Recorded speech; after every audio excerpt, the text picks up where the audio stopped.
So we'll go ahead with next topic, that is power in AC circuit. तो हमने last lecture में, if you remember, in last lecture we have seen in detail two more types of AC circuit. एक था AC voltage applied across a capacitor और एक था AC applied across a series combination of LCR, series combination of inductor, capacitor and resistor. So now we'll go ahead with next topic, power in AC circuits. तो power in AC circuits से पहले, as you know, what is power in a DC circuit? वैसे by the way, what is the meaning of power? What is the definition of power? Power is the rate at which work is done. Good. तो power is the rate at which work is done. लेकिन if you remember in DC circuits, how do you define power? In DC circuit, power is measured as product of, किसका product? Product of voltage and current. So very good. In a DC circuit, power is measured as product of voltage and current. तो by definition या फिर by dimensions you can say, ये definition तो change होने वाला है नहीं. It will be again the product of voltage and current. लेकिन AC circuit में और DC circuit में basic difference ये है. In DC circuit, as I told you, voltage is constant, current is constant. तो वहाँ पे जो power है, voltage into current, वो भी constant होता है with time. तो with time it does not change. But for an AC circuit, as you know, the values of voltage and current change with time. तो क्योंकि यहाँ पे वोल्टेज और करंट की वैल्यू विद टाइम चेंज हो रहा है, तो इसके लिए हमको पावर को दो टाइप से डिफाइन करना पड़ता है. एक होता है इंस्टेंटेनियस पावर, मतलब power at a particular instant of time, और दूसरा है एवरेज पावर. तो in this case we will define power in two different ways. One is instantaneous and the other is average. जब तुम एवरेज बोलते हो तो यहाँ पे एवरेज फुल साइकिल पे ही होता है, because we want to know एक कंप्लीट साइकिल में कितना पावर डिलीवर हुआ या कितना पावर आउटपुट है. गुड. तो पहला सर्किट, कौन सा पहला सर्किट था हमारा? हमने एसी सर्किट में सबसे पहले कौन सा सर्किट कवर किया था? AC voltage applied to a resistor. तो पावर में भी हम सबसे पहले देखेंगे average power associated with resistance. Average power associated with resistance. हमको हर एक सर्किट का एवरेज पावर निकालना है. तो जो चार सर्किट तुमने कवर किए, AC voltage across resistor, AC voltage across inductor, AC voltage across capacitor और एसी वोल्टेज अक्रॉस एलसीआर. तो अभी हमको इन चारों सर्किट के लिए we want to find out what is instantaneous power, what is average power. तो एक एक करके. तो पहला है एवरेज पावर एसोसिएटेड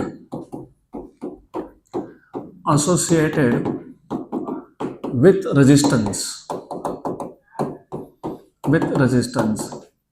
और ये चारों के चारों जो टॉपिक है, they are interlinked with each other. कुछ भी नहीं है, बहुत सिंपल टॉपिक है ये. तो वापस सीक्वेंस याद कर लो. तो चारों सर्किट में तुमको पहले फाइंड करना है इंस्टेंटेनियस पावर, फिर तुमको फाइंड करना है एवरेज पावर. बस ये तुमको करते रहना है for all the four circuits. And by definition, क्योंकि डीसी में अगर वो वोल्टेज इनटू करंट है तो यहाँ पे भी कुछ चेंज होने वाला नहीं है. तो by definition it will be voltage into current. तो in all the four circuit what we will do is we will find out instantaneous and then take average. तो आपको एक एक करके हर एक सर्किट का पता होना चाहिए. For a resistive circuit, current end voltage both were sine waves, no lead, no lag. So we know that for a resistive circuit या फिर for a circuit with resistance, you have EMF equals to E0 sin omega t and I equals to I0 sin omega t. Already notes में बहुत simplified version है, उसको मैं और simplify कर रहा हूँ. तो हर बार बस ऐसा ही स्टार्ट करना. For a resistive circuit, for a capacitive circuit, for a inductive circuit, write down E and I. And then क्योंकि E टाइम पे डिपेंड कर रहा है, I भी टाइम पे डिपेंड कर रहा है, तो ये इंस्टेंटेनियस वैल्यूज है. So for a resistive circuit the instantaneous values are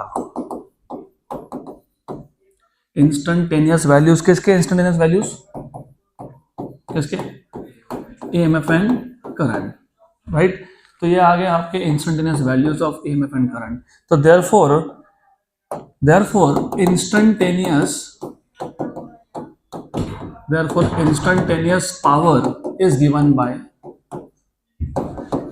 How do you find out instantaneous power? Simple, वही चीज. in is not input power, it is instantaneous. If you are getting confused, just put pi. So it is instantaneous power, it will be E into I. So instantaneous power is E. What is E? E0 sin omega t. What is I? I0 sin omega t. तो ये आ गया आपका instantaneous power equals to E0 I0 sine square omega t. This is instantaneous power. तो यहाँ से आपको, अच्छा ये इक्वेशन कहाँ यूज करना है? जब आपको पूछा होगा what is the power at a particular time, तो फिर ये यूज करना है आपको. अगर एवरेज पूछा तो अभी एवरेज करना बाकी है. तो सबसे पहले we are suppose to find out instantaneous power. And by the way if you want, तुम इसका ग्राफ भी प्लॉट कर सकते हो, क्योंकि ये इजी है, because both are sine waves. तो दोनों जो साइन वेव है, तो दोनों साइन वेव होने की वजह से दोनों का पीक एक साथ हो रहा है और जीरो भी एक साथ हो रहा है. तो ये ड्रॉ करना है because very easy. Sine square, you know how does a sine square wave look like? Yes, only the positive side is present. Good. अब तुमको यहाँ से हिंट भी मिल जाता है. जिन थोड़ा सा मैथमेटिक्स आई टोल्ड यू अगर साथ में लेके चलोगे तो इजी है, बिकॉज एज यू सेड, और यहाँ दिख भी रहा है, only the upper part is present. तो जहाँ पे साइन स्क्वायर कॉस स्क्वायर बन जाए, वहाँ पे एवरेज ओवर फुल साइकिल कभी जीरो नहीं होता. तो यहाँ जीरो नहीं आने वाला है. So just by looking at the equation of instantaneous power, you can actually predict कि यहाँ पे एवरेज पावर जीरो नहीं आएगा, और नहीं आएगा हम शो करेंगे. अब हम लोग करेंगे एवरेज. तो एवरेज पावर, और जब मैं यहाँ एवरेज बोल रहा हूँ तो मैंने इसलिए बोला कि यहाँ पे फुल साइकिल पे एवरेज लूंगा मैं, क्योंकि मुझे यहीं से समझ में आ गया कि यहाँ पे फुल साइकिल पे जीरो होने वाला है नहीं, और वैसे भी एवरेज पावर हम हमेशा फुल साइकिल का ही देखते हैं. तो average power over one full cycle, या फिर वन फुल साइकिल मतलब वन टाइम पीरियड इज. तो एवरेज पावर कैसे निकालते हो? Remember integration P. ये पी कौन है? ये इंस्टेंटेनियस पावर है. तो पी डी टी. तो remember this is instantaneous. Instantaneous का तुम एवरेज करोगे upon D T. Over full cycle बोल रहे हो तो जीरो से टी और जीरो से t. Good good good good good. Simple. तो therefore you have P average equals to integration. What is instantaneous power? अभी फाइंड किया. Integration zero to t E0 minus लिखना नहीं, वो आपके टेक्स्ट बुक में वैसा दिया हुआ है, वो मिस प्रिंट भी हो सकता है, तो वो ये फॉलो करो. माइनस लिखना नहीं बिल्कुल. You have to write down this E0 I0 sine square omega t d t. Integration, what is integration of d t? T upper limit lower limit. वैसे ये भी करने की जरूरत नहीं थी, क्योंकि एवरेज करते वक्त हमने पहले ऑलरेडी डिटेल में देखा. कब देखा? जब हम लोग एवरेज और मीन वैल्यू डिफाइन कर रहे थे, हम आरएमएस वैल्यू डिफाइन कर रहे थे, तब तुमको मैंने अच्छे से बताया था एवरेज कैसे फाइंड करते हो. Sum of all the numbers divided by total number, right? ऐसे ही करते हैं ना. तो यहाँ पे भी हम लोग सम मतलब इंटीग्रेशन कर रहे हैं अपॉन टोटल टाइम पीरियड, क्योंकि तुम यहाँ पे इंटीग्रेशन कर रहे हो किस पे? टाइम पीरियड पे. तो मैं नहीं भी लिखता तो भी डायरेक्ट कैपिटल डी लिख सकते हो. और अगर तुम एंगल पे कर रहे होंगे तो क्या लिखोगे? पाई की 2 पाई, पाई की 2 पाई, 2 पाई, क्योंकि फुल साइकिल इज 2 पाई. तो भी छोटे छोटे चीजें हैं जो हमने ऑलरेडी कवर किया है. हर बार हम लोग उसी लूप में अटक नहीं सकते. तो इट इज एक्सपेक्टेड कि तुमको एवरेज कैसे निकालते हैं डिस्क्रीट का, और डिस्क्रीट में large number, discrete and continuous. तो जब तुम्हारे पास डिस्क्रीट नंबर है लेकिन कम क्वांटिटी में है, तो तुम 1 + 2 + 3 + 4 डिवाइड बाय 4 ऐसा लिखते हो. लेकिन जब तुम्हारे पास लार्ज नंबर है तो तुम समेशन लिखते हो I run from 1 to n divide by n. और अगर कंटिन्यूअस है तो समेशन के क्या लिखते हो? इंटीग्रेशन. तो यहाँ पे हम लोग इंटीग्रेट कर रहे हैं क्योंकि ये कंटिन्यूअस वेरिएशन है. Sine and cosine wave they are not discrete, they are continuous. वो डिजिटल इलेक्ट्रॉनिक्स होता है. ये आप फिलहाल you are into analogue, digital भी सीखोगे. डिजिटल में मैं अभी हिंट दे देता हूँ आपको. सेमीकंडक्टर्स में एक पार्ट है डिजिटल इलेक्ट्रॉनिक्स का. डिजिटल में सिग्नल होना उसको 1 बोलते हैं, चाहे वो वोल्टेज कुछ भी हो. 10 वोल्ट हो, 50 वोल्ट हो, 20 वोल्ट हो, वोल्टेज है ना 1, नहीं है तो 0, तो वहां पे या तो सिग्नल होगा या नहीं होगा, that is discrete. This is continuous, क्योंकि यहाँ पे वेरिएशन कंटिन्यूअस है, साइन कोसाइन में कंटिन्यूअस वेव्स। तो अभी इसको इंटीग्रेट करना है, E0 I0 is constant, constant should be taken out, तो you have average power equals to E0 I0 outside integration from 0 to t, constant से बाहर आ गए, sine square omega t d t, और ये तुम्हारा आ गया t, गुड। तो you have average power equals to E0 I0 by t integration 0 to t, what is sine square omega t, 1 minus cos 2 omega t by 2 बराबर D T. वैसे तो तुमको पता ही है कि इसका इंटीग्रेशन कितना आता है, t बाई 2 आता है, एक का t बाई 2 आएगा, दूसरा 0 होगा, लेकिन फिर भी for your practice I will just repeat this exercise again. एक काम करते हैं, 2 को बाहर लेते हैं, 2t, 2 बाहर आ गया, अंदर बचा integration 1 into d t from 0 to t, दूसरा आया integration cos of 2 omega t 0 to t dt, but it is okay if you directly write down इसका integration sine square omega t का इंटीग्रेशन t बाई 2 लिखोगे तो चलता है, कोई problem नहीं है। मैं सिर्फ आपके प्रैक्टिस के लिए पूरा इंटीग्रल वापस करवा रहा हूँ, so that you know how to integrate. तो you have p average equals to E0 I0 by 2t, and इसका इंटीग्रल क्या बनेगा, t, लिमिट सेम लगेंगे 0 टू t, तो limits are 0 to t, what is the integration of cos, नहीं cos का इंटीग्रेशन बताओ पहले मेरे को, plus sine 2 omega t upon 2 omega, right, from 0 to t, 0 to t। अब जब आप ओमेगा की जगह पे 2 पाई बाई t लिखोगे, omega is 2 pi by time period, और t की जगह पे टाइम पीरियड लिखोगे तो वो बन जाएगा कितना, 4 पाई।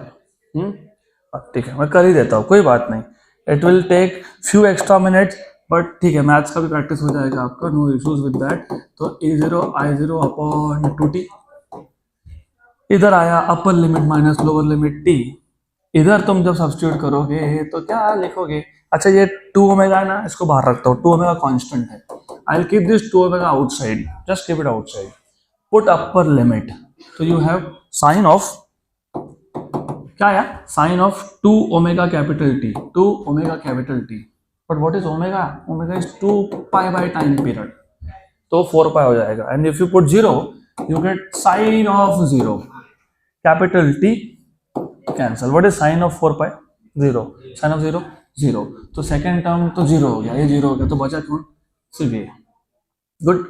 तो you have P average equals to E0 I0 2t और t, ये tt भी हो गया, कैंसल कैंसल, तो you have E0 I0 by 2 मतलब E0 by root 2 I0 by root 2 मतलब ERMS IRMS, बराबर।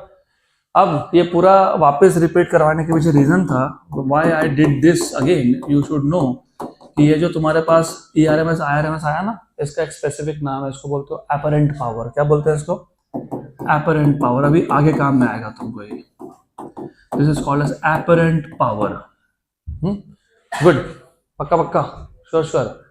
तो ये हो गया आपका पहला circuit, this is average power, कौन से सर्किट में, associated with resistance. Which was the second type of circuit, which was the second type of circuit, inductance के साथ था। तो next is average power associated with inductance. तो second circuit was inductive, so let us find out average power associated with inductance, और मैंने जैसे तुमको बोला कि मैं हर बार जो जो कनेक्टेड टॉपिक्स है, जैसे हमने 3-4 सर्किट देखे, तो हमेशा याद रखो, just make steps and follow them. तो हमने जब सर्किट एनालिसिस किया था तो डायग्राम, देन उसके बाद EMF का वेव या करंट का वेव अज्यूम करो, and then relate, come to conclusions, draw diagrams. वैसे ही यहाँ पे भी वैसा ही करना है, सिर्फ इतना है कि थोड़े थोड़े इंटीग्रेशन चेंज होंगे। तो यहाँ पे भी सेम, जैसे पिछले केस में स्टार्ट किया था, we know that, what do you know, you know what are the instantaneous values of EMF and current. For resistance यहाँ पे भी वैसा, we know that instantaneous EMF and current in an inductive circuit is given by, अच्छा सबसे पहले I would want to know from your side, inductive circuit में who leads who lags? Current leads, EMF leads and current lags. Okay, तो अगर अगर EMF lead कर रहा है तो EMF कौन सा वेव है? साइन कैसे हो सकता है?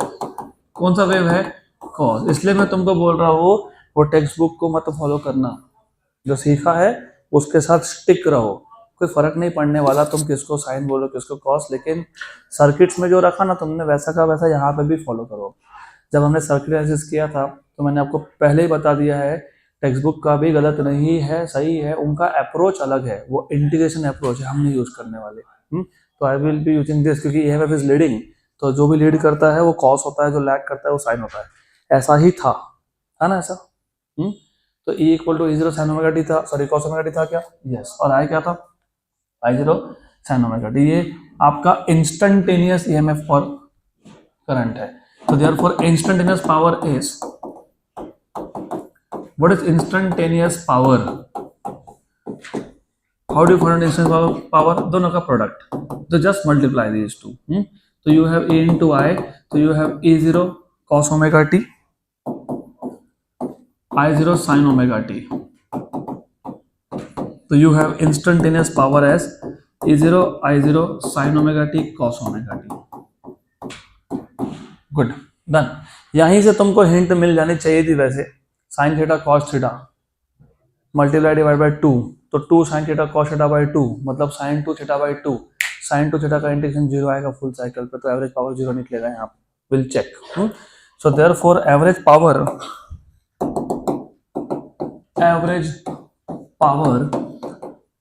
over one complete cycle, one full cycle is, तो P average is, सारा प्रोसेस सेम है, integration dt from 0 to t, integration P instantaneous dt from 0 to t, तो you have P average equals to, ये नीचे तो अभी capital T आएगा, उसको अभी मैं बार बार इंटीग्रेट करने नहीं वाला हूँ, I will directly write down capital T because you are integrating over full cycle from 0 to t. What is instantaneous power in this case?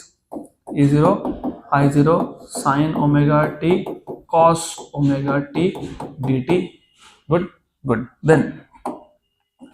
Then अभी से हम 2 को एडजस्ट कर लेंगे, मल्टीप्लाई डिवाइड बाय 2 कर लेंगे, तो जस्ट मल्टीप्लाई डिवाइड बाय 2, और वैसे E0 I0 take it outside the integral because they are peak values and peak values are constant values, तो उसको बाहर निकाल दिए, और बाहर निकाल दिया, अंदर बचा तुम्हारे पास sine omega t cos omega t d T.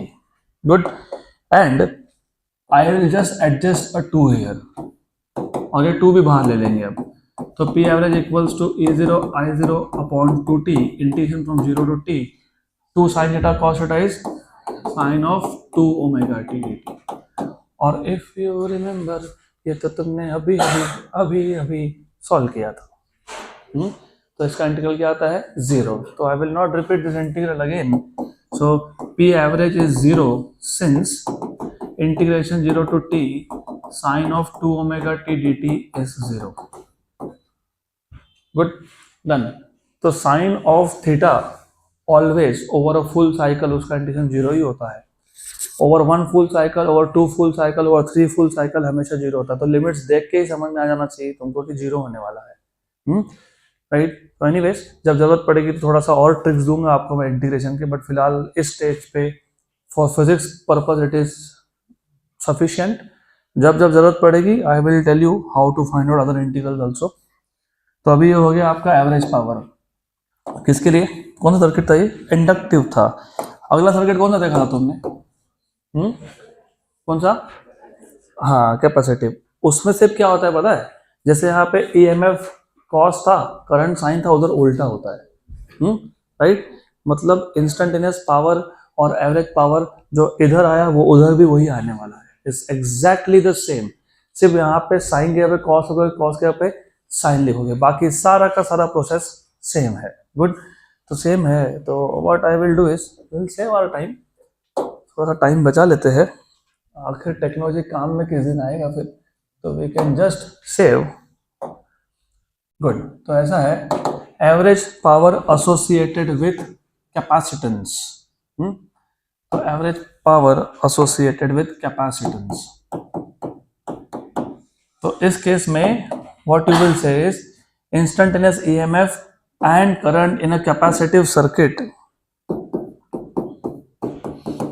In a capacitive circuit is given by, सिर्फ यहाँ पे क्योंकि करंट लीड करता है, ईएमएफ लैग करता है, तो ऐसा आएगा। बाकी सब ऑलमोस्ट सेम है, प्रोडक्टिव वैसे, ठीक है। तो you have instantaneous power E into I which is E0 I0 sin omega t cos omega t, ये हो गया। Average power over one cycle is same, P average integration P instantaneous dt from 0 to t upon integration dt from 0 to t E0 I0 sin omega t cos omega t dt, सब कुछ same है। तो we will not waste our time. तो दो type के circuit में over full cycle what is average, 0, पक्का ऐसा ही है। सिर्फ वो माइनस माइनस साइन लगाया तो मत लिखना, फॉलो दिस। नोट्स में मैंने जानबूझ के वो टेक्स्ट बुक का एज इट इज रखा है, so that you make a correction, we will follow this. उसके बाद अब क्या बचा, LCR। अब ये इंपॉर्टेंट है, ये इसलिए इंपॉर्टेंट है क्योंकि तुमको अगर LCR का इंस्टेंटेनियस और एवरेज पावर पता है तो तुमको बाकी तीन सर्किट करने ही नहीं है, एक ही सर्किट में तुम्हारा पूरा काम होगा।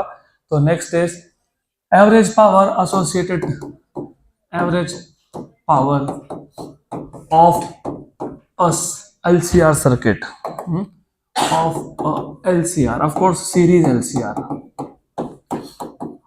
हम लोगों को पैरेलल भी देखना है, वो पैरेलल आएगा बाद में। तो यहाँ इन दिस केस अब थोड़ा सा केयरफुल रहो, यहाँ पे थोड़ा सा मैथमेटिक्स भी बढ़ेगा। तो अब in this case we know that again what you should do is, या तो करंट का wave form sine wave imagine कर लो या ईएमएफ का साइन वेव इमेजिन कर लो, दोनों में से कोई भी एक चलेगा। So we know that instantaneous EMF is given by, instantaneous EMF is given by, तुम इंस्टेंटेनियस करंट भी ले सकते हो, कोई प्रॉब्लम नहीं है, you can take E0 sin omega t।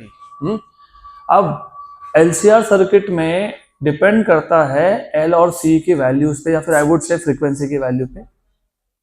कल का लेक्चर याद है क्या आपको, मैंने आपको बताया था हम सेम सर्किट को, LCR सर्किट को प्योरली रेजिस्टिव बना सकते हैं, हम इंडक्टिव बना सकते हैं, मतलब हम लोग EMF को लीड करवा सकते हैं, हम उसी सर्किट में करंट को लीड करवा सकते हैं by changing the values of frequency. याद है ना। तो same LCR circuit can behave like a resistive circuit, it can behave like a inductive circuit, it can behave like a capacitive circuit just by changing the value of frequency। अब अगर मैं उसको resistive circuit बना रहा हूं तो no lead no lag, मतलब EMF sine wave है तो करंट भी साइन वेव है।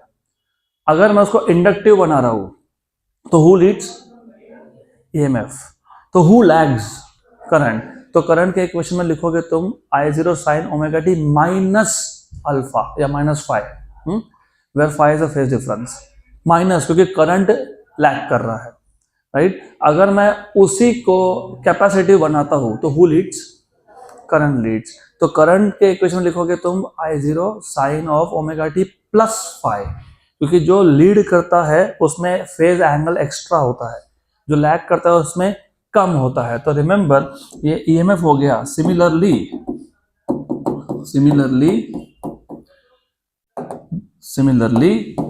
Instantaneous current, that is why I told you कि सर्किट बहुत इंपॉर्टेंट है, ये एक ही सर्किट सारे काम कर देगा। Instantaneous current is given by what, तुम सबसे पहले इसको लिख लेना I equal to I0 sine omega t, सिर्फ ओमेगा टी मतलब no lead no lag, there is no lead no lag, resistive circuit है। अगर मैं प्लस लिखता हूँ, प्लस सम फेज एंगल, शायद नोट्स में फाइव लिखा है तो फाइव लिख देते हैं, और हमने इंपेडेंस ट्रायंगल में फाइव ही यूज किया था, ठीक है फाइव, तो प्लस फाइव मतलब करंट इज लीडिंग, तो कौन सा सर्किट हो गया, कैपेसिटिव। और माइनस लिखा तो current lags who leads EMF, तो कौन सा सर्किट हो गया वो इंडक्टिव। तो ये इक्वेशन तुमको बताता है कि ये जनरल इक्वेशन है, ये डिपेंड करेगा ओमेगा की वैल्यू पे कि फाई की वैल्यू क्या आएगी, जीरो आएगी, प्लस आएगी, माइनस आएगी, whatever it is. Good. So therefore instantaneous power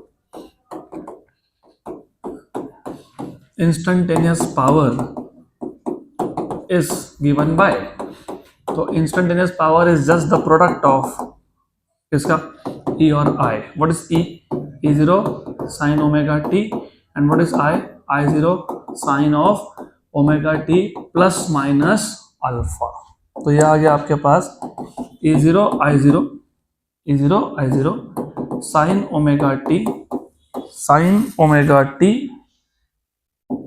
plus minus alpha या प्लस माइनस फाई, जो भी एक notation, let us make phi, क्योंकि मुझे बाद में इम्पीडेंस ट्रायंगल लगने वाला है, उसमें हमने फेज डिफरेंस को फाई से डिनोट किया, तो फाई। गुड। क्या गया यहाँ तक? अब ये हो गया instantaneous power. What you want to find out is average power. मैं यहीं पे इसको फर्दर मैथमेटिकली इसको कॉम्प्लिकेट कर सकता हूँ, instead of simplifying sine of A plus B या sine of A minus B का फॉर्मूला लगा दूंगा, sine A cos B plus cos A sine B. लेकिन इंस्टेंटेनियस में हमको जरूरत ही नहीं है सब करने की, हमको एवरेज में करना पड़ेगा, क्योंकि एवरेज में मुझे इंटीग्रेशन सॉल्व करने हैं। यहाँ पे इसको ऐसा ही रखो, नहीं तो इसको फिर लिखोगे sine A cos B plus minus cos A sine B, फिर इस साइन को उधर के जो साइन कोसाइन उसका मल्टीप्लाई करोगे, वो करेंगे हम इंटीग्रेशन में, फिलहाल मत करो, इसको ऐसा ही रखो, this is instantaneous. Good. Then therefore average power over one full cycle is,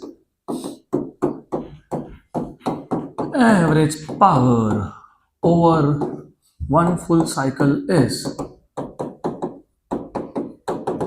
same process, average power is the same process, integration dt from 0 to t, ये तो चेंज होता ही नहीं है। then you have integration 0 to t pi dt। good।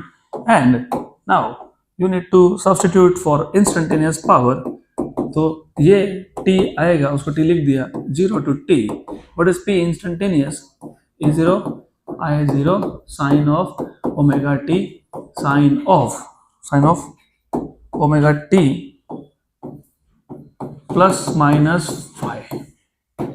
अब यहां से आगे थोड़ा सा हमको मैथमेटिक्स वापस यूज करना पड़ेगा, तो what you can do is that, अब इसको एक्सपांड करो।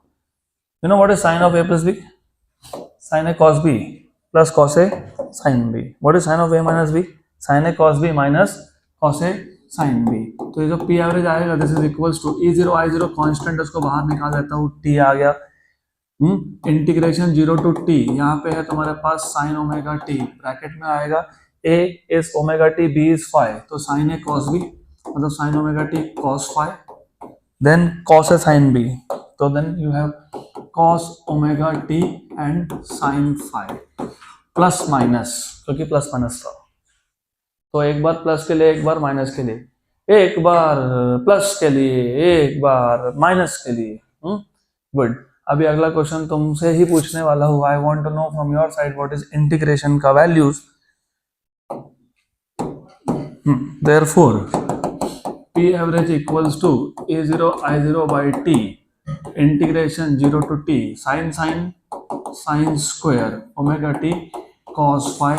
मैं काम करता हूँ, इसको दो इंटीग्रल में स्प्लिट कर ही लेता हूँ, और वो dt था, वो dt लिखा नहीं मैंने, I should write dt here also because variable of integration is time, उसको कैसे छोड़ सकते हैं हम लोग, उसको साथ में लेके चलना पड़ेगा dt। तो यहाँ पे आ गया dt, ये हो गया तुम्हारा पहला term sine square cos phi dt।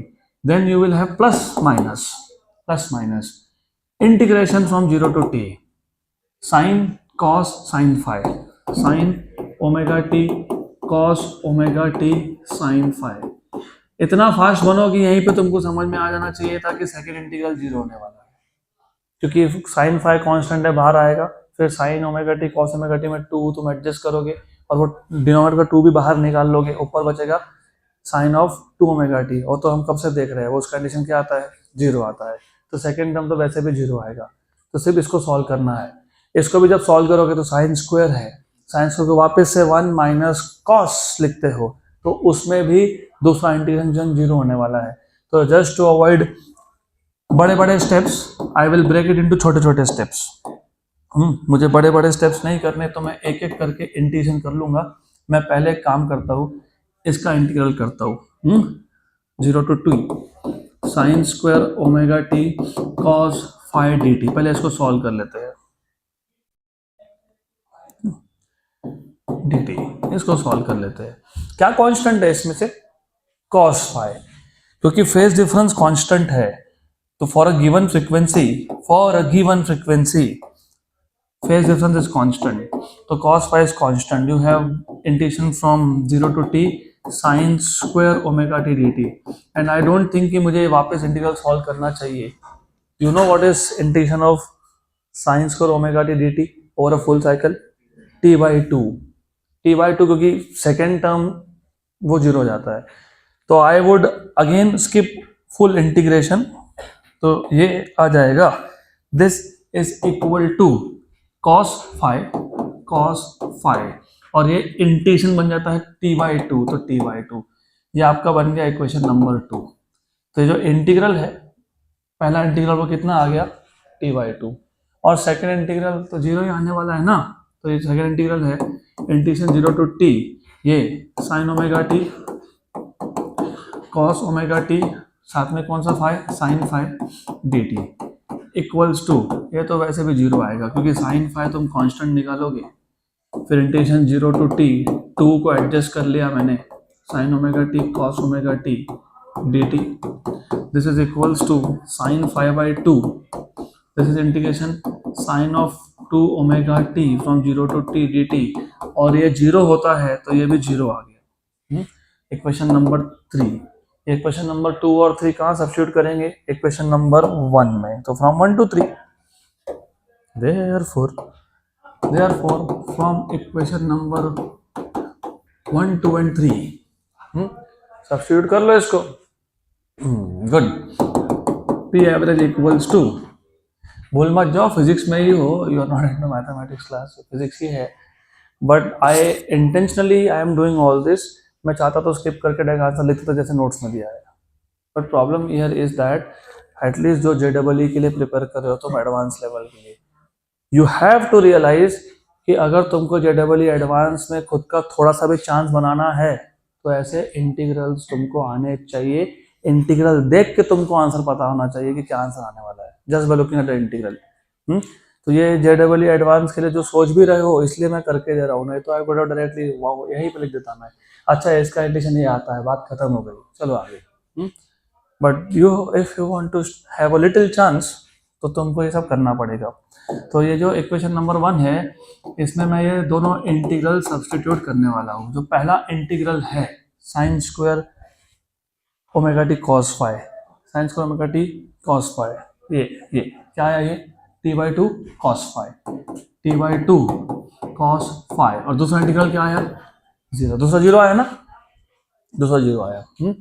तो you have P average equals to E0 I0 by 2t t cos phi, इसमें टी हो गया कैंसल, तो you have therefore you have P average equals to E0 by root 2 I0 by root 2 cos phi. E0 by root 2 क्या होता है? ERMS, excellent. तो you have average power equals to ERMS IRMS cos phi. ये आ गया आपका equation of average power for LCR। अब ये जो P एवरेज है किसका? LCR का, इसको बोलते हो ट्रू पावर। क्या बोलते हैं इसको? True power. और तुमको इसका तो मैंने बताया ही, इसको क्या बोलते हैं? Apparent power, apparent power. और ये जो कॉस फाई है, कॉस फाई इसको बोलते हैं पावर फैक्टर। क्या बोलते हैं इसको? Power factor. गुड, पक्का पक्का। अब so therefore you can also say apparent power is, या फिर कॉस पावर फैक्टर डिफाइन कर लेते हैं, क्योंकि नॉर्मली तुमको क्वेश्चन पावर फैक्टर पे आता है। मोस्टली जो क्वेश्चन आते हैं इसी सर्किट में वो पावर फैक्टर के आते हैं। What is power factor? Average power upon ERMS IRMS, right. लेकिन ये जो तुमने एवरेज पावर को क्या बोला तुमने? ट्रू पावर, और अपॉन एपरेंट पावर। तो remember power factor is nothing but true power upon apparent power. पक्का पक्का, गुड, यहाँ तक पक्का पक्का क्लियर। अब मैं तुमको बताता हूँ कि how powerful is this formula. एक सिंगल फॉर्मूला में तुम्हारे सारे सर्किट सॉल्व होने वाले, सारे जितने हैं उतने के उतने ऐसे सर्किट्स। मैं तुमको बताता हूँ कैसे, और कुछ एक्स्ट्रा टर्म भी मुझे बताने हैं, तो पहले मैं बता देता हूँ आपको। पहले हम लोग देख लेते हैं एक्स्ट्रा टर्म। ये जो दो सर्किट थे, कौन से दो, इंडक्टिव एंड कैपेसिटिव, जिसमें एवरेज पावर की वैल्यू क्या आई थी, 0, बराबर। उसमें जो करंट होता है, करंट, उसको बोलते हो आइडियल करंट। क्या बोलते हो, या तो वैटलेस करंट। क्या बोलते हैं, वैटलेस। वैटलेस क्यों बोलते हैं, what is watt, unit of power. तो एक फुल साइकिल में अगर एवरेज पावर 0 आ गया तो मतलब वहां पे पावर नहीं है, मतलब वहां पे वैट नहीं है, इसलिए उस करंट को क्या बोलते हैं, वैटलेस करंट। और एग्जाम में ऐसा क्वेश्चन आया था, नीट में ऐसा क्वेश्चन आया हुआ है, फाइंड द वैटलेस करंट, और ये पता ही नहीं कि वैटलेस करंट है क्या। तो वैटलेस करंट किसको बोलते हो, फॉर अ इंडक्टिव और capacitive circuit in which average power over a full cycle is 0। तो मतलब फुल साइकिल में पावर आउटपुट हुआ ही नहीं, तो उसको बोलते हो वैटलेस करंट या फिर आइडियल करंट। वो सब नोट्स में है, but for your knowledge you should know the circuit in which average power over full cycle is 0 is called as wattless current. तो मैं लिख देता हूं यहाँ पे for your reference, the current in a circuit in which average power over a full cycle is 0 is known as ideal current or waitless current.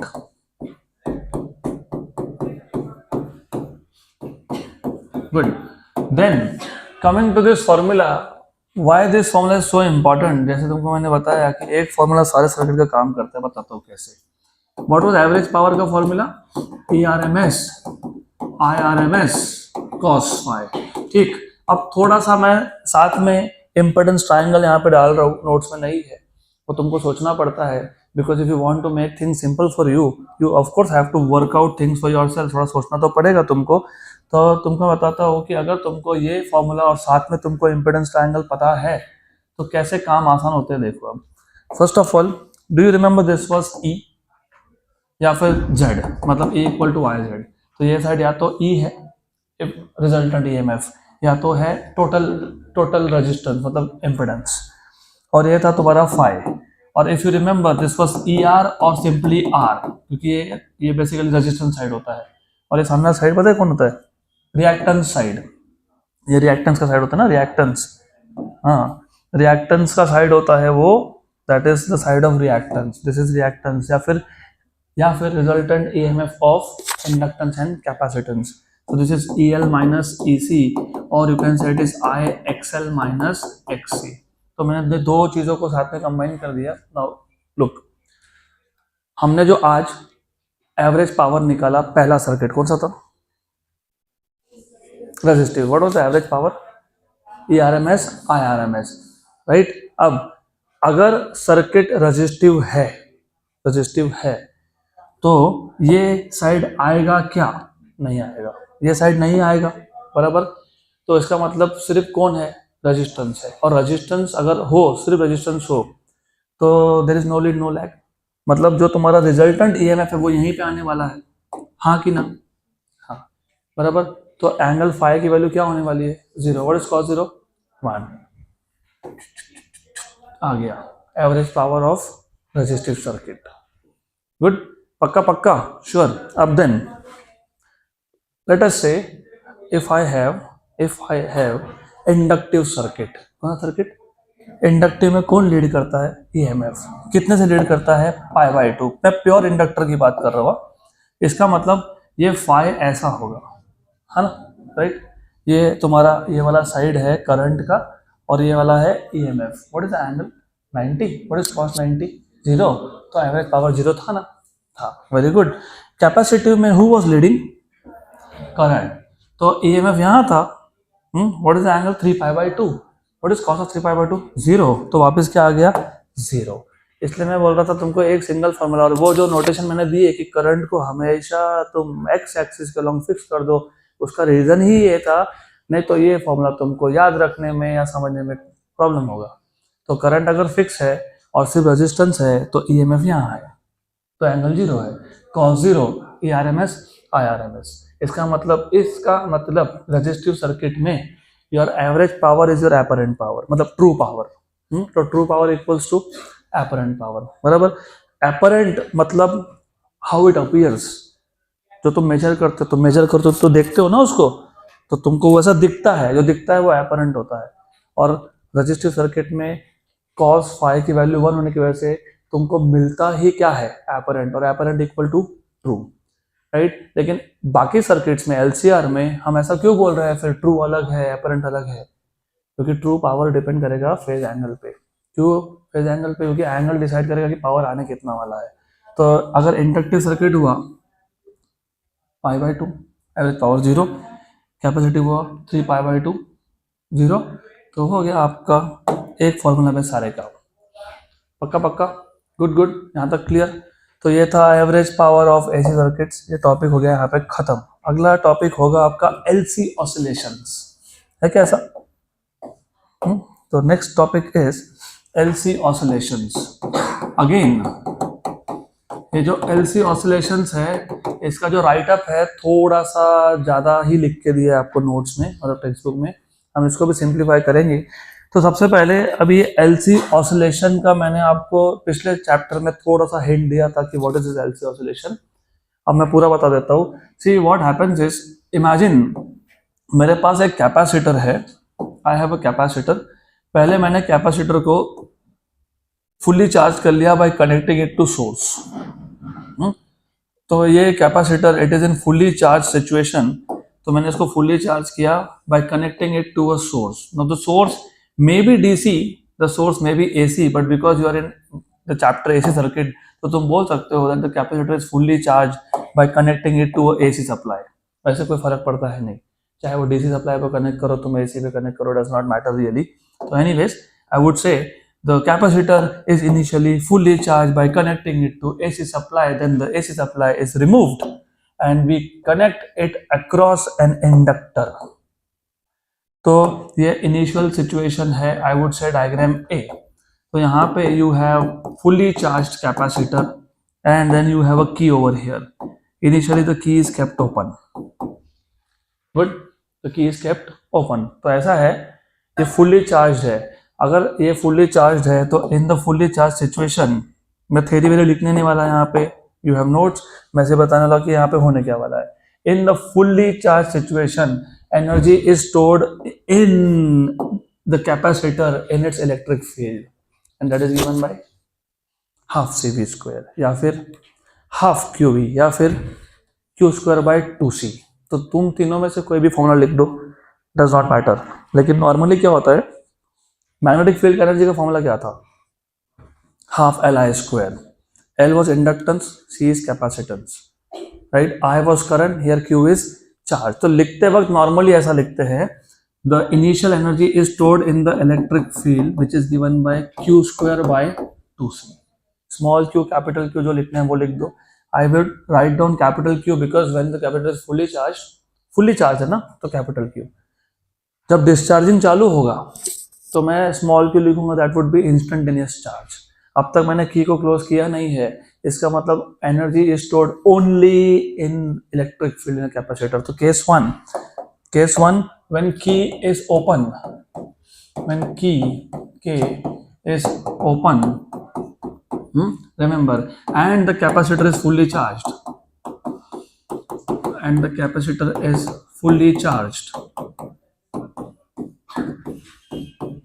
all the energy is stored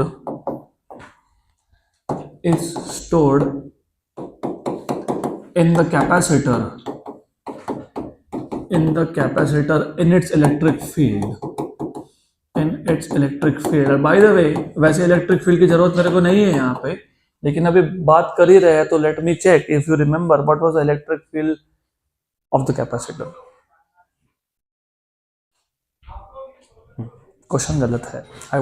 I should ask what is the electric field between the plates of capacitor, क्योंकि outside zero होता है. Sigma by epsilon zero याद होना चाहिए, sigma by epsilon zero. Right.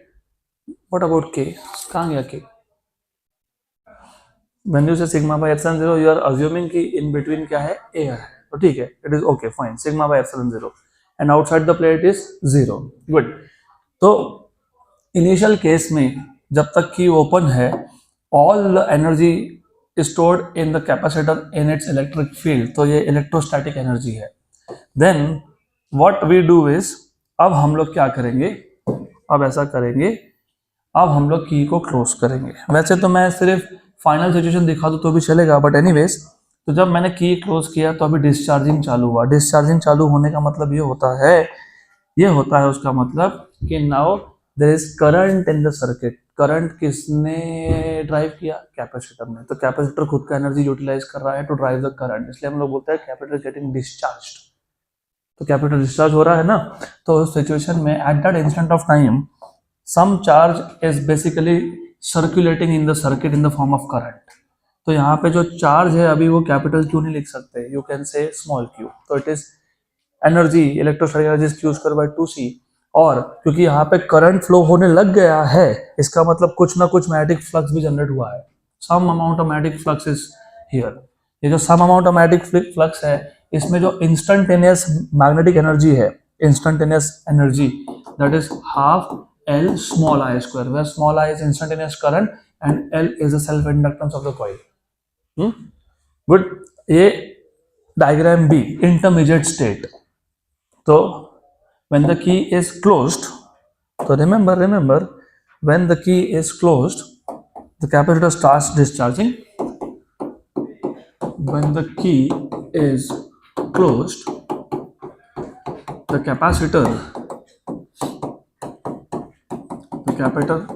starts discharging. Let Q be the instantaneous current, instantaneous charge,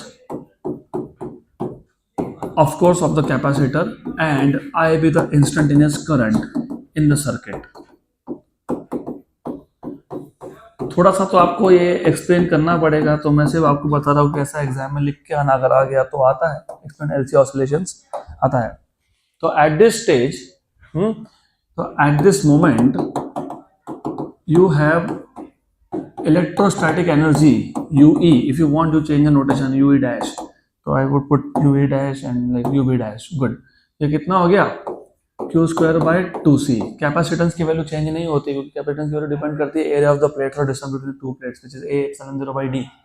and energy in the magnetic field is how much? Half L small I square. पक्का. Good. अब थोड़ी देर के बाद और क्या होगा फिर? After a while when the capacitor is completely discharged, तो कैपेसिटर इज कंप्लीटली डिस्चार्ज, उस केस में पूरा का पूरा एनर्जी कन्वर्ट हो गया किसमें? मैग्नेटिक फील्ड में.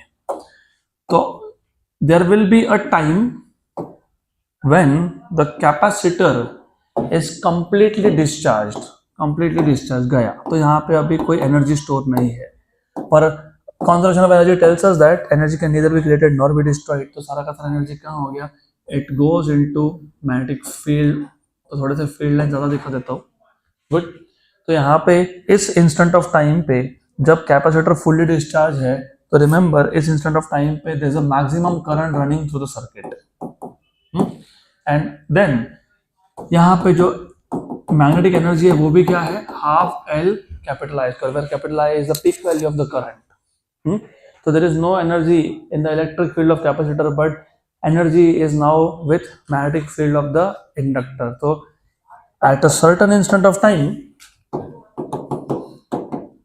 कितना इजी है, हाउ स्मूथ इट इज, कुछ नहीं है, तुमको सिर्फ समझना है, लिखना है, 3-4 डायग्राम ड्रॉ करने हैं. At a certain instant of time capacitor is fully discharged.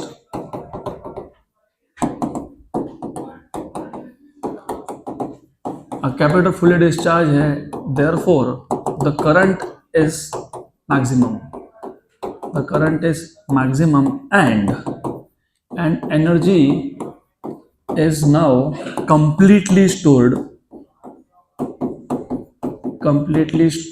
in magnetic field which is given by, वो लिखा है मैंने, बस अभी इसके आगे मैं ज़्यादा लिखने नहीं वाला, कुछ भी नहीं लिखने वाला इनफैक्ट, यहाँ तक ज़रूरी था. अब नाउ व्हाट हैपेंस इज, अब इसके बाद क्या होगा, यू रिमेंबर हम लोगों ने पिछले चैप्टर में हमने ऐसा बोला था, जब एनर्जी ऑफ अ सर्किट हम देख रहे थे, energy stored in magnetic field देख रहे थे, तब हमने बोला था कि जैसे जैसे कॉइल में करंट बढ़ता है, यहाँ पे भी करंट बढ़ रहा था, when you close the key current starts increasing, जैसे जैसे करंट इंक्रीज होता है फ्लक्स इंक्रीज होता है, जैसे जैसे फ्लक्स इंक्रीज होता है, यस, तो फ्लक्स अगर इंक्रीज हुआ तो there is induced current in that coil and which is in opposite direction to the original current.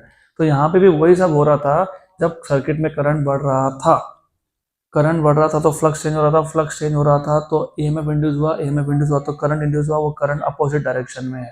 अब वो करंट का काम चालू होगा. अब वो करंट क्या करता है, वो अपोजिट डायरेक्शन में करंट है, तो अब वो क्या करता है, बेसिकली वो अब मैग्नेटिक फील्ड की एनर्जी को वापस से कैपेसिटर में डालने का काम करेगा, because now you have opposite direction current. इसका मतलब अभी क्या होने वाला है, अभी कैपेसिटर का वापस चार्जिंग चालू हो जाएगा, बट विथ अपोजिट पोलैरिटी. तो now because of the induced current, remember, because of the induced current, so capacitor starts charging again but now with opposite polarity. तो एक स्टेज ऐसा आएगा कि वापस से कैपेसिटर फुल्ली चार्ज हो गया but with opposite polarity, right, और यहाँ पे मैग्नेटिक फील्ड लाइन सब खत्म हो गए, तो पूरा एनर्जी किसके पास चला गया, इलेक्ट्रिक फील्ड ऑफ कैपेसिटर. ठीक, जब ऐसा हुआ तो वापस करंट चालू हो गया but now in opposite direction. So now the original current is in opposite direction because capacitor का पोलैरिटी रिवर्स हो गया है. अब जब ये हो रहा है तो यहाँ पे वापस से मैग्नेटिक फील्ड डेवलप हुआ बट विथ अपोजिट पोलैरिटी. तो पहले नॉर्थ पोल था, अभी साउथ बन गया, जो साउथ था वो अभी नॉर्थ बन गया. गुड. फिर एक स्टेज ऐसा आएगा जिसमें वापस से ये कंप्लीटली डिस्चार्ज हो जाएगा. तो सारा एनर्जी किस में गया, मैग्नेटिक फील्ड में. और जब मैग्नेटिक फील्ड लाइंस बन रहे थे तब वापस फ्लक्स चेंज हो रहा था, और जब फ्लक्स चेंज हो रहा था तो ईएमएफ इंड्यूस हो रहा था, और वो ईएमएफ इंड्यूस था, उसने करंट इंड्यूस किया अपोजिट टू ओरिजिनल डायरेक्शन. फिर वापस क्या होगा, आफ्टर अ व्हाइल फिर से कैपेसिटर फुल्ली चार्ज होगा विद अपोजिट पोलैरिटी अगेन. ऐसा होता रहेगा. तो यहाँ पे एनर्जी, इलेक्ट्रोस्टैटिक एनर्जी, ये कन्वर्ट होता है मैग्नेटिक एनर्जी में, मैग्नेटिक एनर्जी कन्वर्ट होता है इलेक्ट्रोस्टैटिक में, चलता रहता है. तो टू एंड फ्रो मोशन को तुम ऑसिलेशन बोलते हो, यहाँ पे इसको क्या बोलते हो, ऑसिलेशन. यहाँ पे ऑसिलेशन मोशन से रिलेटेड नहीं है, यहाँ पे ऑसिलेशन है इलेक्ट्रिक और मैग्नेटिक फील्ड का. Magnetic field becomes electric field becomes magnetic field, चलता रहता है under an assumption there is no loss of energy. तो सर्किट इज आइडियल सर्किट, यहाँ पे there is no loss of energy due to resistance. वैसे कभी होता है नहीं, तो after a while there is loss of energy, but we assume that the circuit is ideal, so there is no loss of energy. यहाँ तक clear, पक्का. तो इतना ही है एलसी ऑसिलेशन में. Now we will move to the next topic. I think it is resonant circuits. कौन सा है, रेजोनेंट सर्किट्स. Very good. ये इंटरेस्टिंग है, resonant circuit is very interesting. Basically ये वही सर्किट है जो तुमने कल सीखा था, जो तुमने आज भी देखा, सीरीज एलसीआर. दो सर्किट होते हैं जिसको तुम रेजोनेंट सर्किट बोलते हो. Before I start with what is resonant circuit, I would like to know what is the meaning of resonance. Sound में सीखा था ना, not some frequency, that is a special frequency. Sonometer में भी बताया था तुमको मैंने. नेचुरल फ्रीक्वेंसी और एक्सटर्नल फ्रीक्वेंसी का मैच होना, देन. अब चलो मैं थोड़ा रिवाइज करवा देता हूँ. रेजोनेंस, ये वर्ड तुम फिजिक्स के अलग अलग कॉन्टेक्स्ट में सीखोगे. एक था, if you remember, sonometer box में नीचे अंदर एयर था, साउंड बॉक्स था. फिर तुमने एक रस्सी लिया, उसके ऊपर एक राइडर रखा, and you make the string vibrate and with the help of a tuning fork. तो अगर ट्यूनिंग फोर्क का और उस स्ट्रिंग का नेचुरल फ्रीक्वेंसी मैच हो गया तो rider falls off and you say resonance, formation of stationary waves. तो रेजोनेंस कब होता है, जब natural frequency matches with external frequency, then the system, अभी सिस्टम में you can have a sound box, you can have a string, you can have a circuit, electrical circuit. तो when the system vibrates with maximum amplitude, that is important, vibrates with maximum amplitude, तो हम लोग बोलते हैं resonance हुआ। अब electrical circuits में भी रेजोनेंस होता है। वो कब होता है?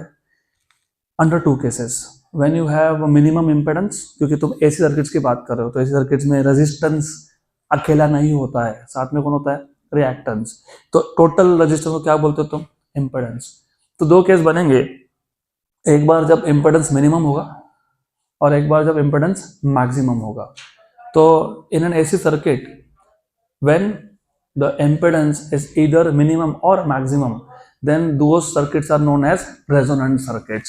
जब impedance minimum होगा, logically speaking, resistance minimum हो तो कौन maximum है? करंट, क्योंकि इनवर्स रिलेशन होता है, रेजिस्टेंस कम से कम तो करंट ज्यादा से ज्यादा, तो इम्पेडेंस मिनिमम तो करंट इज मैक्सिमम, बराबर, करेक्ट। दूसरा आता है उल्टा, उल्टा impedance maximum, current is minimum. तो दो टाइप के हमको रेजोनेंट सर्किट सीखने हैं। तो पहले मैं थोड़ा इंट्रोड्यूस कर देता हूँ उस टॉपिक को। तो इन एन एसी सर्किट, अच्छा ये सब हुआ क्यों, वो भी इंपॉर्टेंट है।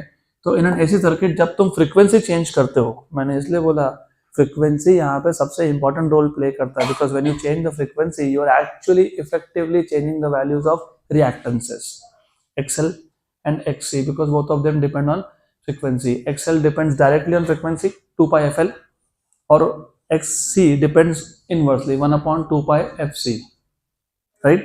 So when you are changing the frequencies, remember the values of reactance are changing, and then for a particular frequency the impedance becomes minimum or maximum. So in an AC circuit, when the frequency is changed, when the frequency is changing, I would say is changing, then for a particular frequency,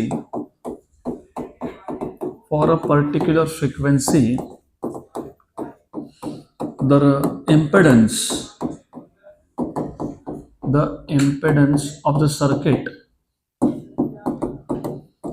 circuit is either minimum or maximum, is either minimum or maximum. These circuits are known as resonant circuits. So these circuits मतलब the circuits which satisfy this condition, impedance या तो minimum होना चाहिए या तो maximum. So these circuits are known as resonant circuits.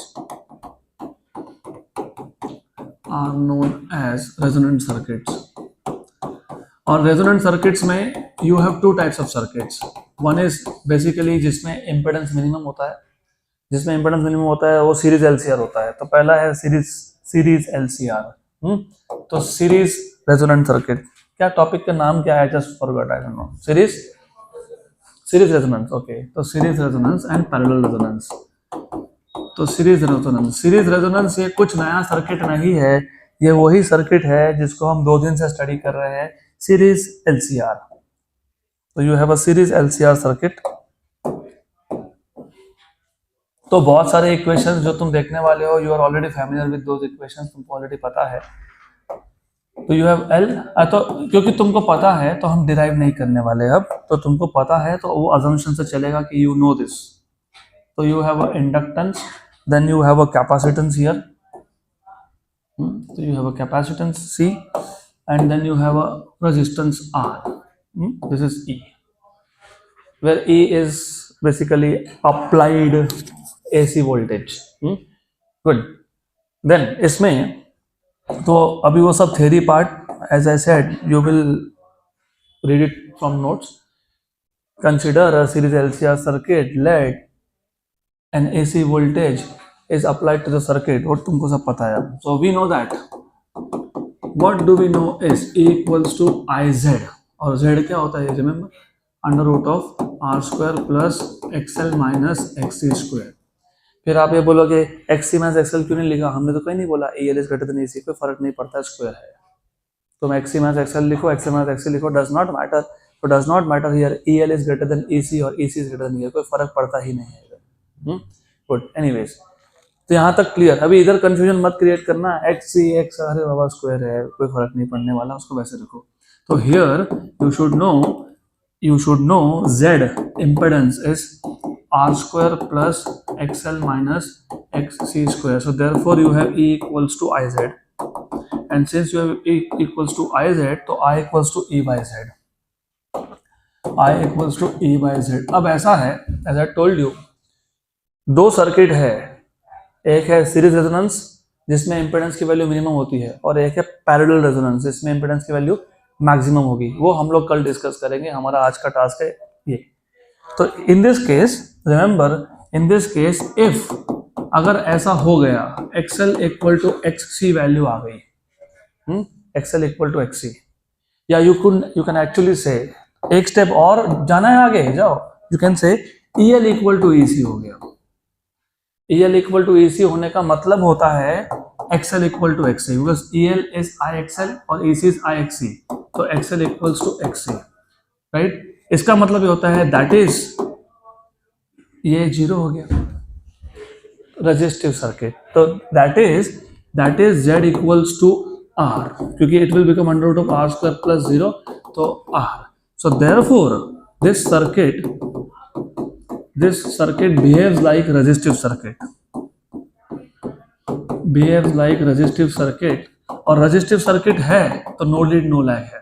So therefore current and EMF will become in phase. So therefore current and EMF will be in phase.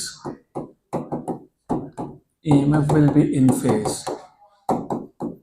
अब इस case में, क्योंकि यहाँ पे लुक, अब थोड़ा सा नंबर्स के साथ भी कंफर्टेबल हो जाओ. अगर ये वैल्यू जीरो नहीं आती तो इसका मतलब इम्पेडेंस की जो वैल्यू है वो R से ज़्यादा आता, क्योंकि R स्क्वायर प्लस समथिंग होता, तो उस केस में इम्पेडेंस मैक्सिमम होता. यहाँ पे इम्पेडेंस मिनिमम है, जीरो हमेशा मिनिमम नहीं होता है. Zero is not minimum always, because look, ये जो सर्किट है ना, उसमें मैं अगर रजिस्टेंस नहीं भी डालूं, तुम बोलोगे रजिस्टेंस की वैल्यू जीरो हो गई, तो हो ही नहीं सकता है. ठीक है, मैंने रजिस्टेंस नहीं डाला, मैं कॉइल तो बनाऊंगा ना, इंडक्टर. और इंडक्टर मैंने कल भी बोला था आपको, वही जो इंडक्टर तुम बनाते हो वो कौन से मेटल का होता है? कंडक्टिंग मेटल में रजिस्टेंस बाय डिफॉल्ट होता ही है, तो कुछ ना कुछ तो होगा ही, जीरो नहीं होगा, लेकिन मिनिमम है ये. So therefore Z is minimum in this case. Z is minimum in this case. अब अगर Z मिनिमम है तो करंट क्या होगा? मैक्सिमम. तो I is maximum. Inverse relation है तो करंट विल बी मैक्सिमम. पक्का? तो ये तुम्हारा हो गया basic idea of the circuit. सिर्फ इतना ही तुमको लिखना है. LCR सर्किट है और इस सर्किट में हमको पता है, और अगर ऐसा हुआ तो ऐसा हुआ. ऐसा हुआ तो ये रेजिस्टिव है, तो करंट और EMF इन फेज है, और ऐसा हुआ तो Z की वैल्यू मिनिमम है तो करंट की वैल्यू मैक्सिमम है. तो क्लियर? ये था आपका स्टेप 1. स्टेप 2 में तुमको कौन से फ्रीक्वेंसी पे रेजोनेंस हो रहा है ये बताना पड़ेगा. मतलब तुमको रेजोनेंट फ्रीक्वेंसी फाइंड करना पड़ेगा. वो तो और भी सिंपल काम है. तो रेजोनेंट फ्रीक्वेंसी फाइंड करना इज वे टू सिंपल. तो तुमको सिर्फ अभी रेजोनेंट फ्रीक्वेंसी फाइंड करना पड़ेगा. So we will find out what is resonant frequency. What is resonant frequency? The frequency at which impedance becomes minimum or maximum is called as resonance frequency. इस case में minimum. So the frequency at which the क्या हुआ? At which the impedance becomes minimum. इस case में minimum. Impedance becomes minimum is known as resonant frequency.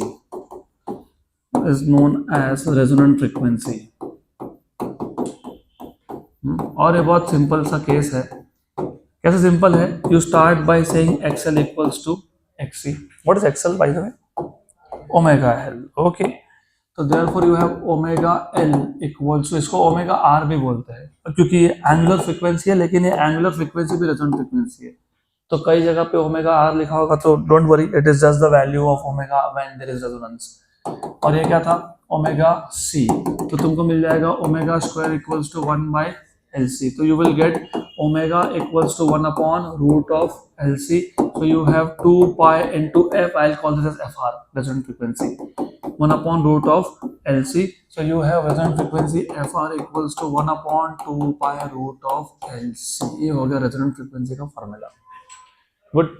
और parallel resonance में भी यही फॉर्मूला बनने वाला है. वो हम कल देखेंगे, लेकिन अभी फिलहाल याद रखने के लिए उस केस में भी यही फॉर्मूला बनेगा तुम्हारा. सेम फॉर्मूला बनेगा, सेम. गुड. वो देखेंगे क्यों, वो कल देखेंगे. यहाँ तक क्लियर? पक्का पक्का. तो दिस इज रेजोनेंट फ्रीक्वेंसी. अब एग्जैक्टली ये रेजोनेंट फ्रीक्वेंसी पे होता क्या है, दिस इज वेरी गुड. अब प्रैक्टिकल एप्लीकेशन बताता हूँ आपको. मैंने कल शायद बताया था, नहीं तो अभी बता देता हूँ. तो what you do is you plot frequency here along X axis, you plot current here along Y axis. तुमको मैंने बताया था कि जो पुराने जमाने के रेडियो होते थे, अभी भी मिल जाएगा आपको कहीं ना कहीं, उसमें ऐसा नॉब होते हैं ट्यूनिंग के. तो पहले खर खर खर खर ऐसा आवाज आता है, and then for a particular setting you have a very clear voice. तो पता कर क्या रहे हो तुम, वो जो नॉब घुमाते हो ना, तुम फ्रीक्वेंसी चेंज कर रहे हो. फ्रीक्वेंसी चेंज कर रहे हो मतलब पता है क्या कर रहे हो, एक्सएल और एक्सए की वैल्यू चेंज कर रहे हो, क्योंकि ये फ्रीक्वेंसी पे डिपेंड करता है. फॉर अ पर्टिकुलर फ्रीक्वेंसी जब एक्सएल और एक्सए की वैल्यू सेम हो जाए तो ये सब होता है. और जब ये सब होता है तो इम्पिडेंस मिनिमम होता है, और जब इम्पिडेंस मिनिमम होता है तो करंट मैक्सिमम होता है. और वो सर्किट सीरीज रेजोनेंस सर्किट ऐसा सर्किट है जो एक ही फ्रीक्वेंसी को करस्पॉन्डिंग करंट को पास होने देता है. तो रेजोनेंट फ्रीक्वेंसी को करस्पॉन्डिंग जो करंट आएगा, मतलब जब एफ आर की value 1/2 pi root of L C आएगा, मतलब जब XL equal to X C होगा, मतलब जब इम्पिडेंस इक्वल टू आर होगा, मतलब तब ये आ जाएगा E बाई आर. तो ये जो सीरीज रेजोनेंस है ना, ये सिर्फ एक ही पर्टिकुलर फ्रीक्वेंसी के करस्पॉन्डिंग करंट को अलाउ करता है, एक्सेप्ट करता है. इसलिए इसको बोलते हैं एक्सेप्टर सर्किट. क्या बोलते हैं इसको? एक्सेप्टर. बाकी सबको रिजेक्ट करेगा, एक सिंगल फ्रीक्वेंसी को अलाउ करेगा. तो होता ऐसा है, if you plot you will see a graph. ऐसा ग्राफ दिखेगा तुमको वहां पे. है क्या ऐसा? अरे होगा ना ऐसा, है ना. वैसे इसको हायर लेवल में जब जाओगे, अगर तुम हायर लेवल पे थोड़ा बेसिक साइंस में गए, इसको गॉसियन कर्व बोलते हैं. मैथ्स में तुम्हारा शायद पता नहीं था कि नहीं, रिलेट कर दिया. प्रोबेबिलिटी में है क्या गॉसियन? मैथ्स है, मैथ्स है ना. किसका किसका मैथ्स है? प्रोबेबिलिटी में बाइनोमियल सीखा क्या? सीखा. और कौन सा सीखा? हाँ, मैक्सवेल. अच्छा, उसके आगे गॉसियन भी आता है, तो ये गॉसियन कर्व है. एनीवेज, तो ये आ गया एक फ्रीक्वेंसी आपका. इस पर्टिकुलर फ्रीक्वेंसी को करस्पॉन्डिंग जो करंट है, ये करंट, यही करंट पास होगा, बाकी करंट नहीं पास हो पाएंगे. इसलिए इस सर्किट को हम लोग बोलते हैं एक्सेप्टर सर्किट. तो it accepts current of only one particular frequency. इसको बोलते हैं एक्सेप्टर. बाकी सारे फ्रीक्वेंसी को रिजेक्ट कर दिए. पक्का पक्का. गुड. इसलिए तो एक फ्रीक्वेंसी सुन पाते हो ना, 98.5 हर्ट्ज का मेगाहर्ट्ज जो भी होगा, रेडियो मिर्ची, आई डोंट नो व्हाटएवर मिर्ची, राइट. तो वो तुम सुनते हो, फिर बाकी फ्रीक्वेंसी कहाँ गए?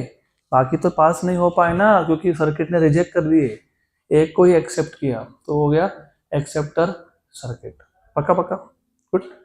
आई थिंक वी शुड स्टॉप, नहीं तो ओवरलोड हो जाएगा. तो बाकी का कल देखते हैं.